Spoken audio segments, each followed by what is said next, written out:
গুড়ি গুড়ি বৃষ্টি, মৃদু বাতাস এবং সুন্দর একটি নদীর তীর দিয়ে হেঁটে যাওয়ার যে আনন্দটা, এটা আমার গ্রামেই আমি একমাত্র অনুভব করি। আসসালামু আলাইকুম, আমি আব্দুস সুবহান সৌরভ, আপনাদের স্বাগত জানাচ্ছি নতুন একটি ভিডিওতে।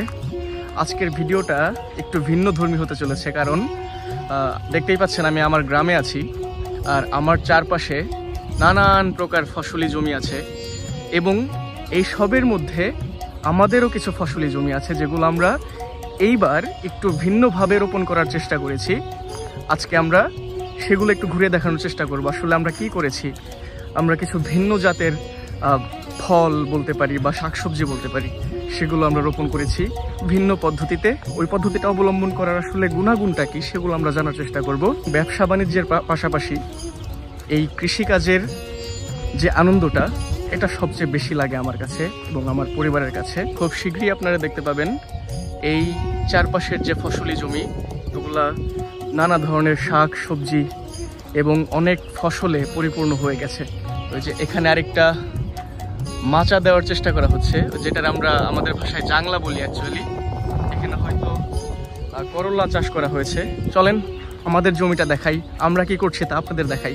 তো এই হচ্ছে আমাদের একটা জমি। এটা কি পদ্ধতিতে চাষ করা হয়েছে, কি চাষ করা হয়েছে, সবকিছু বিস্তারিত আমার আব্বু আপনাদের খুলে বলবে। এখন আমি যাই, আমার জমিতে আমার ভাই ব্রাদাররা কাজ করছে, অনেকে আছে, তাদের সঙ্গে একটু পরিচয় করিয়ে দিই আপনাদের। বিষয়টা হচ্ছে, আমি যখন অনেক ছোট এবং কি আমার জন্মের আগে থেকে এই ভাইয়েরাই কাজ করে আমার বাসায়। এর জন্য এই ভাইদের সাথে আমার যদিও রক্তের কোনো সম্পর্ক নাই, কিন্তু আত্মার এমন একটা সম্পর্ক হয়ে গেছে, আমি তাদের জাস্ট ভালোবাসি অনেক। ওই যে আমার ভাইয়েরা ধনিয়া পাতা চাষ করেছিলাম, কিন্তু ধনিয়া পাতার চেয়ে আমরা আগাছাই বেশি দেখতে পাচ্ছি। আচ্ছা, এখন কি রোপণ করতেছেন আপনি এখানে? কফি। একটু হাই বলে দেন ভাই, একটু হাই। হাই, ওকে। এখানে আরো একজন ভাই। হাই। আচ্ছা, এই ধনিয়া পাতা হইল না কেন? ধনিয়া পাতা হইল না, যে আগাছা বেশি হয়েছে, এই কারণে ধনিয়া পাতা হইল না। এই যে বৃষ্টিতে হয়তো নষ্ট হয়ে গেছে না? বৃষ্টিতে নষ্ট হয়েছে কিছু, আর আগাছা হয়েছে বেশি। আচ্ছা, এই কারণে ধনিয়া পাতা ক্ষতি, এই কারণে আমরা যে কফি লাগাইতেছি। আচ্ছা, আর আমরা কি এই ধনিয়া পাতা মানে নষ্ট করে দেওয়ার পরিকল্পনা করতেছি না? এটাও থাকবে? ধনিয়া পাতাও থাকবে। আচ্ছা, পাশাপাশি কফি, তাই তো? পাশাপাশি কফি। এখানে আছে আমার এক কাকা। আসসালামু আলাইকুম, কেমন আছেন কাকা? একটু হাই বলে দেন, সবাই একটু হাই বলে দেন। এদিকে তাকে বলেন হাই। আমার বড় ভাই, আসসালামু আলাইকুম ভাই। এই যে আমার ভাই এখানে শুরু করে দিয়েছে, আর আমার ভাই এমন একটা জায়গায় হাত দিচ্ছে যে জায়গায় একটা ধনিয়া পাতাও নাই। যাক, তো আমার আব্বু চলে আসছে, আর আমি বলছিলাম যে আমরা কি করছি এখানে, সবকিছু আমার আব্বু আপনাদের বিস্তারিত বলবেন। তো এই যে আমার আব্বু। আসসালামু আলাইকুম আব্বু। ওয়ালাইকুম সালাম। এই যে দর্শকের উদ্দেশ্যে তাহলে একটু বলে দাও আমরা আসলে কি করছি আর কেন করছি, আর দর্শকরা কি এই পদ্ধতিতে করতে পারে না পারে না, ভালো হয় না হয় না, এগুলা।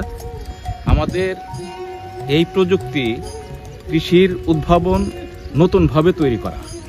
আমরা এখানে করলার চাষ করেছি।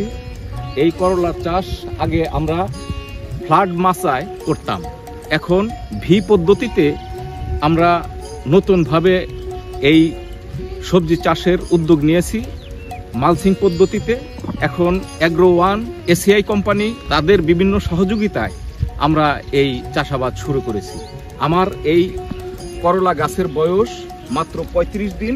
এখনই কিছু কিছু গাছে ফুল আসছে। আমরা এই পদ্ধতিতে এবার দেখি আশানুরূপ ফলের আশা করছি। আচ্ছা, আমরা আরো ফসলি জমিতে দেখতে পাচ্ছি যে অনেকে এই করলার চাষ আরো ভিন্ন নরমালি যে উপায়টা সেটাই করে আছে, কিন্তু আমরা যে এই মালচিং পদ্ধতিটা ব্যবহার করছি, স্পেশালি এটা করার কারণটা যদি একটু বলতাম। মালচিং পদ্ধতিতে করার কারণ, আমি 2-3 বছর যাবতই এই মালচিং পদ্ধতি ব্যবহার করছি।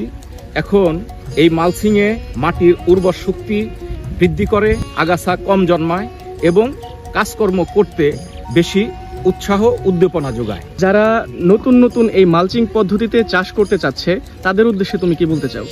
মালচিং পদ্ধতি ব্যবহার ব্যয়বহুল হলেও এটা কৃষকের জন্য খুবই ভালো। এই মালচিং পদ্ধতিতে মাটি রোদ বৃষ্টি সহনশীল এবং পানি নিষ্কাশনের যে ব্যবস্থা, দ্রুত নিষ্কাশন হয়ে যায়। আবার পানি দেওয়ার সময় পানিগুলা ড্রেনে দিলে মালচিং এর কোনো ক্ষতি হয় না, কিংবা গাছের কোনো গাছ ভালো থাকে। আচ্ছা, এক্ষেত্রে নর্মাল রোপণের তুলনায় এই মালচিং পদ্ধতিতে গাছের যে সতেজতা বা যাই বলি ওটা কি বেশি হওয়ার সম্ভাবনা আছে? অনেক বেশি হওয়ার সম্ভাবনা আছে। আচ্ছা আচ্ছা। আমাদের যে এই যে ভি মাছা এই মাছাটা যখন গাছ সম্পূর্ণভাবে এই গ্রোথ তার বেশি করবে, তখন এই জাংলা কিংবা মাছা এটা পরিপূর্ণ ফল আমরা উত্তোলন করতে, হারভেস্ট করতে আমরা আমাদের ভেতর কোনো থেকে অসুবিধা হ্যাঁ হবে না। আমরা ভেতরে ঢুকে ভেতর থেকে ইজিলি আমরা সেটা করতে পারবো। আমাদের আরেকটা প্রজেক্ট আছে, সেটা হলো হাইব্রিড শসা। সেটা আমরা এখন মাছা দেওয়ার জন্য তৈরি করতেছি। এই করলার সে মাচায় আমাদের আরেকটা ফসল হবে, সেটা হলো রকমেলন আমরা এই দ্রুতই এখানে রোপণ করব। সুপ্রিয় দর্শক, আপনারা আমার আব্বুর মুখ থেকে শুনতে পেলেন আমরা আসলে কি করছি আর কেন করছি আর আপনাদের করা উচিত কিনা।